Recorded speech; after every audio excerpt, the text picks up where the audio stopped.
यामध्ये परवाच्या दिवशी जी मीटिंग झाली, नरेश होता, महादेव होता, बरेच जण होते, गोरे मॅडम होत्या, तर त्यामध्ये आपण म्हटलं होतं की तो अहवाल राज्य शासनात जातो, तो आपल्या पोलिसांना का दिला जात नाही, आणि म्हणून मग त्यांनी सांगितलं की आम्ही जिल्हाधिकारी तातडीचं हे म्हणून जिल्हाधिकाऱ्यांकडे पाठवतो आणि जिल्हाधिकाऱ्यांचं पत्र तुम्हालाही देतो आणि प्लस हे आम्हीही फॉलोअप घेतो.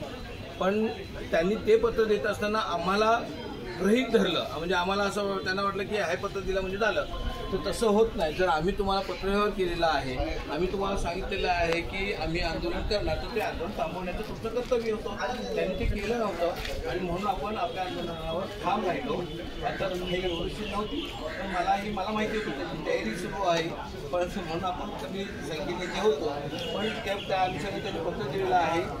14/7 जिल्हाधिकाऱ्यांना पाठवलं गेलं आणि त्याच्यानंतर जो 27/2/25 अहवाल सादर झालेला आहे, त्या अहवालाची प्रत पुढील 15 ते 20 दिवसामध्ये देण्यात येईल असं त्यांनी नमूद केलेलं आहे आणि सोबत त्या बँकेत प्रत जोडली आहे असं म्हटलं. आणि आपण दिनांक 16/7 रोजी हे आंदोलन स्थगित करून प्रशासनाला सहकार्य करावयाची विनंती केली आणि त्या विनंतीच्या अनुषंगाने, तहसीलदारांच्या विनंतीच्या अनुषंगाने आपण आजचं आंदोलन हे आंदोलन तात्पुरतं स्थगित करीत आहोत, थांबलेलो नाही.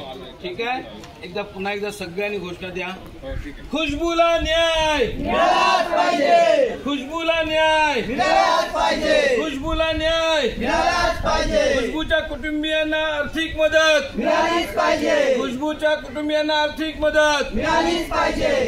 त्यामुळे आपण आजचं आंदोलन स्थगित करीत आहोत. ठीक आहे, धन्यवाद. एक ग्रुप फोटो घेऊया.